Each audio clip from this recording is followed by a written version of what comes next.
Welcome to part 60 of a Simplex converted to a Great Western Railway Prairie Tank. This episode is about the return cranks, test fitting the taper pins and some painting of the smaller parts. What is a return crank and what does it exactly do? Unlike Stephenson's Link valve gear, Valchart's valve gear uses a different system. This valve gear uses a single return crank on the crank pin at each side of the wheels. There is a triangulation type of formula for accurately setting the position of the return crank on the crank pin. The best way to see how the return crank works is to see it in action. For now, I will just say that the position of the return crank is critical and it controls how much movement you get at the valve. And when it's in the right position, with a bit of luck, the engine will move just as well in both directions. Of all the things I've ever done on a miniature steam locomotive, messing about with return cranks on this type of valve gear is the most scary. When first setting the correct position of a return crank, you need to use the pinch bolt that clamps it to the crank pin. And once you have a position that you're happy with that makes the engine run equally well in both directions, you then need to drill a hole all the way through the return crank and the crank pin itself to fit a taper pin. From my box of taper pins, I've selected a couple that I think will be okay. The original ones were not taper pins, they were just pieces of metal. And to be fair, you can actually use a parallel piece of bar, because the problem with taper pins is not the fitting of the taper pins, it's reaming a taper of this size. Reaming tapers can be fraught with difficulty, particularly if they're this small, and it's not good if the taper reamer snaps off in the hole. I would suggest, as I usually do, that if you're going to start reaming holes that are this small, it's a good idea to practice drilling a piece of bar and then taper reaming it before you do it on the real thing.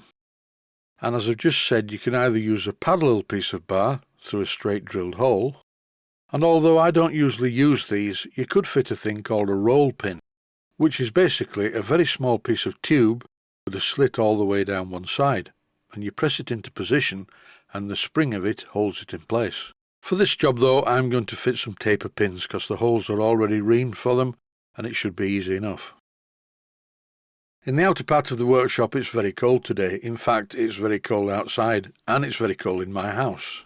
And that is because my central heating is not working.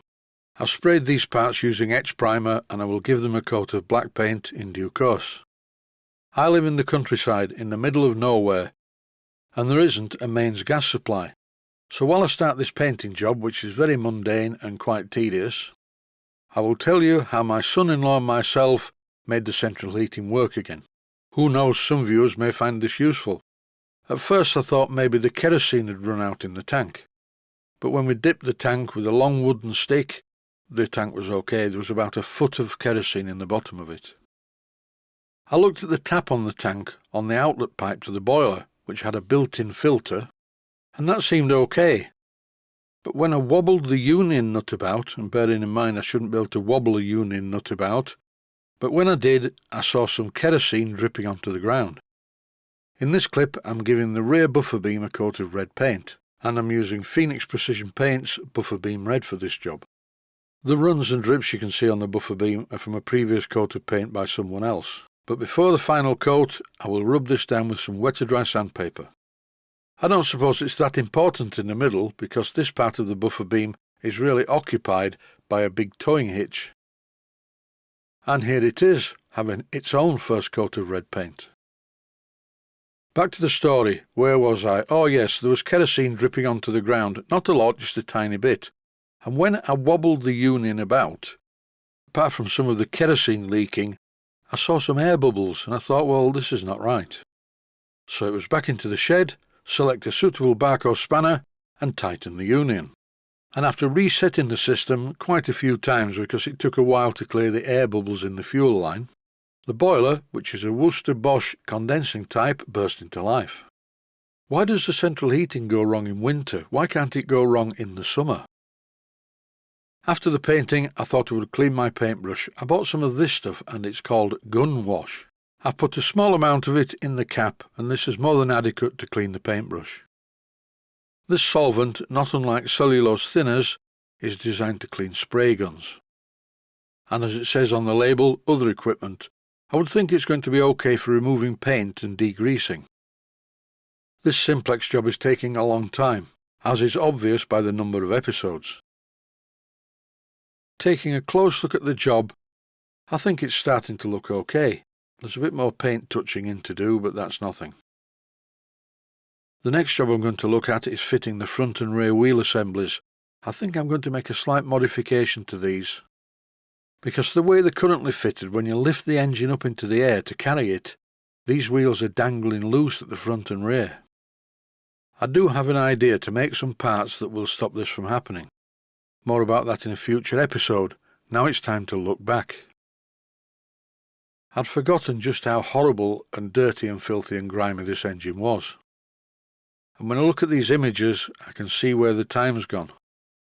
It's not just the cleaning and the cosmetics, it was things like repairing the oil pipe, fitting the new boiler, making the superheater, etc., etc. Originally this engine had some oil boxes fitted, which fed oil to the axle boxes, but they're a total waste of time, and they didn't have hinged lids and the lids kept falling off, so I removed them. They just weren't needed. It's so easy to oil axle boxes by putting the oil can through the spokes onto the top of the axle box where there is a machined reservoir. And that's about it for this episode. I'm just so happy that my central heating's working. I would just like to say, stay warm, stay healthy, thanks for watching, and I hope you found it useful. Please take the time to visit my Mainsteam Models website and click on the section of the website that says Video Playlists. And by doing that, you can find other videos that you may like to watch. And by using the playlists, you can actually watch the videos back to back.